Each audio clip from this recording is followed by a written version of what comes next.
Eto na nga mga chong, marami tayong basketball updates. San Miguel Head Coach George Galyen may inamin kontra Barangay Ginebra. Barangay Ginebra versus San Miguel Beermen. Game 2 semifinals prediction. Makuha kaya ng Barangay Ginebra ang pangalawang panalo o makakabawi ang San Miguel? Ngayong araw nga mga chong, magaganap ang Game 2 sa pagitan ng San Miguel at Barangay Ginebra. Expected nga mga chong na mas gigil ngayon ang San Miguel Beermen na makabawi. Kaya naman, ano-ano nga ba yung mga kinakailangang gawin ng Barangay Ginebra para makuha ang pangalawang panalo? Unang-una, sa kanilang listahan ay aggressive na panimula. Nagawa na yan ng Barangay Ginebra sa nakalipas na Game 1 kung saan hindi nga sila natatakot sa depensa ng San Miguel. At eto ngang sila Stephen Holt, Scotty Thompson at RJ Abarrientos yung mga naging aggressive to the basket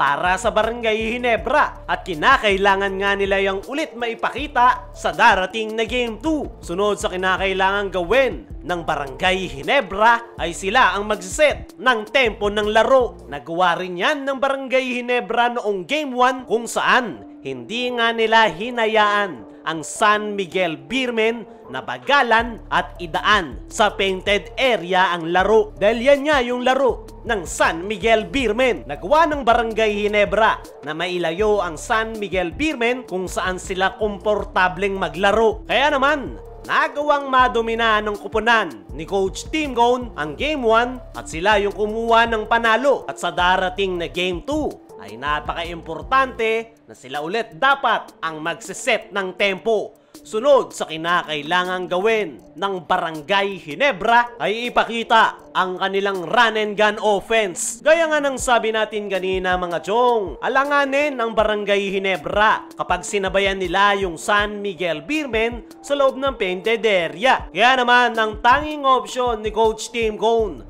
para sa kanyang kupunan ay daanin nila sa bilis at outside shooting. Sa kasalukuyang lineup ngayon ng Barangay Ginebra ay mas bumilis nga yung pace ng kanilang opensa. Nang dahil yan, meron silang Scotty Thompson, Stephen Holt na inaasahan ngayon ni Coach Tim Cone pagdating sa guard rotation.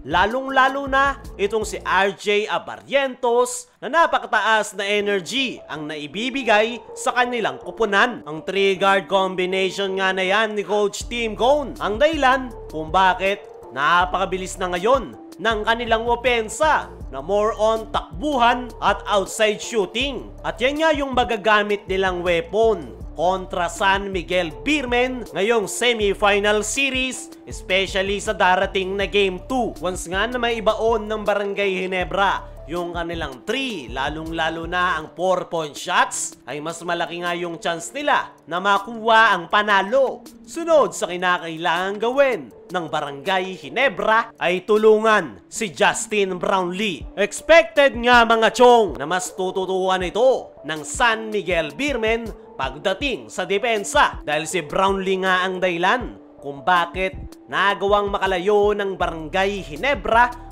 matapos yung kanyang monster performance sa 4-point area. Kaya naman, kinakailangan mag-step up ng mga local players ni Coach Tim Cone para hindi mahirapan si Justin Brownlee sa depensang ibabato sa kanya ng San Miguel. Dahil once nga na mag-step up yung mga local players ng Ginebra ay mapipilitan ang San Miguel na mag-spread ang depensa, kaya magkakaroon ng pagkakataon si Justin Brownlee na makabuelo. Isa pa sa pinaka-importante ngayong semi-final series ay kinakailangan i-take advantage ng Barangay Ginebra ang 4-point line. Actually, San Miguel ang isa sa mga kupunan ngayong Governor's Cup na mahina ang depensa pagdating sa 3 at 4-point area. Kaya naman, kinakailangan niyang i-take advantage ng Barangay Ginebra kung saan kailangan nilang may pasok yung kanilang mga outside shots. Isa pa sa kailangan gawin ng Barangay Ginebra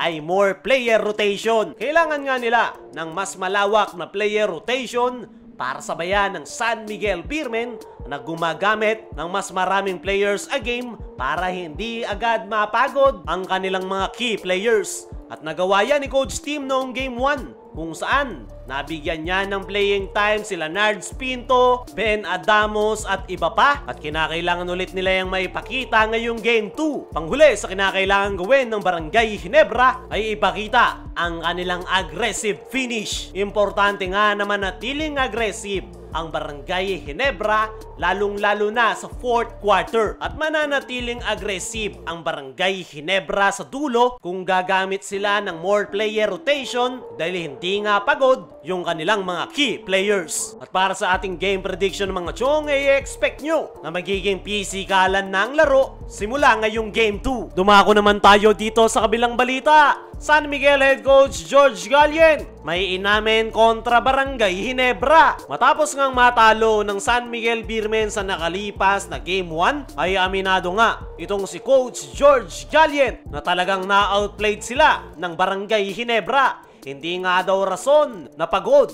yung kanyang mga players dahil nakapagpahinga naman raw sila ng 2 araw. Kaya naman, hindi daw dahilan ng kanilang pagkakatalo na pagod ang kanilang mga players. Isa raw sa dahilan kung bakit sila natalo noong Game 1 ay dahil sa mainit na 4-point shot ni Justin Brownlee. At yan nga raw yung kinakailangan nilang magawan ng paraan bago magsimula ang Game 2. Isa pa ay wala nga raw effort at disiplina yung depensa ng kanyang mga players. Kaya nagawa raw ng Ginebra na makalayo. Pero isa nga yung ipinapangako ni Coach George Galyen na babawi sila sa Game 2 at kukuhanin ang panalo. Kaya mga chong, ano masasabi nyo kay Coach George Galyen? Sino sa tingin nyo ang makakakuha ng Game 2? I-comment mo lang dyan sa ibaba.